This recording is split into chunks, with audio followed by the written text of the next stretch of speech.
မြတ်စွာဘုရားကဟောတယ်စိတ်ကလေးညှဉ်းနှွမ်းနေလို့ရှိရင်အခြေအနေဆိုးလိမ့်မယ်အခြေအနေဆိုးကိုပဲမျှော်လင့်ရမယ်စိတ်ကလေးဖြူစင်နေလို့ရှိရင်အကောင်းကိုပဲမျှော်လင့်လို့ရမယ်ဒီလိုက်နှစ်လိုက်ကိုပဲခွဲခြားထားတာမကောင်းတာတွေနဲ့ပေါင်းတဲ့စိတ်သည်အဆိုးဘက်ကိုသွားလိမ့်မယ်ကောင်းတာတွေနဲ့ပေါင်းတဲ့စိတ်သည်အကောင်းဘက်ကိုသွားလိမ့်မယ်အဲဒါကြောင့်စိတ်ကောင်းရှိဖို့ပထမလို့ဆိုတာဘာဖြစ်လို့ပထမနေရာမှာထားရတော့လို့ဆိုရင်မကောင်းတဲ့စိတ်လေးဝင်လာလိုက်တာနဲ့တပြိုင်နက်ဘာဖြစ်လဲ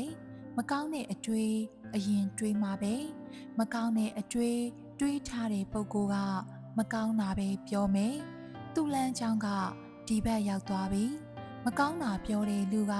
မကောင်းတာပဲလုပ်မယ်ဆိုတော့မကောင်းတဲ့လိုင်းဘက်ရောက်သွားတယ်စိတ်ကောင်းရှိဖို့ပထမ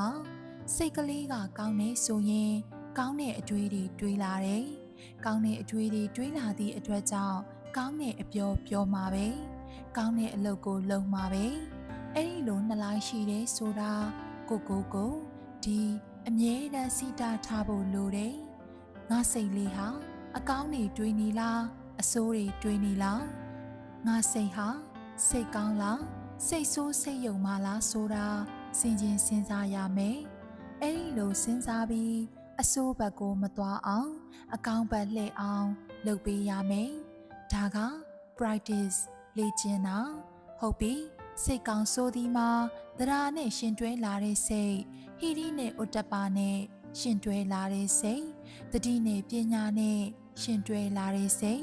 ဒီစိတ်တွေကိုစိတ်ကောင်းလို့ဆိုရမယ်။သူများအပေါ်အနိုင်ကျင့်တာမျိုးမရှိဘူး။သူများပစ္စည်းမတရားလိုချင်တာမရှိဘူး။သူတစ်ပါးသားမယားပြစ်မှားချင်တာမရှိဘူး။ကိုချင်းစားတယ်။ကိုချင်းစားစိတ်ရှိတယ်။ကိုချင်းစားနာတာမရှိဘူး။ကိုချင်းစားစိတ်မရှိဘူး။ဘသူသေးသေးငတိမာပြီးရောဆိုတဲ့စိတ်ထားမျိုးအရှက်မဲ့တဲ့စိတ်ထားမျိုးတရားတရားကင်းမဲ့တဲ့စိတ်ထားမျိုးပြောခြင်းရပြောလှုပ်ခြင်းရလှုပ်တဲ့စိတ်ထားမျိုးတွေကိုတော့စိတ်ယုံမှလို့ဒီလိုပြောရမှာပဲ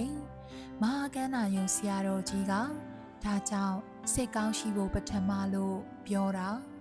ကျေးဇူးတော်ရှင်ပမောက္ခချုပ်ဆရာတော်ဘုရားကြီးဒေါက်တာအရှင်နန္ဒာမာလာပိဝင်းသာဟောကြားတော်မူခဲ့သောတရားတော်ကို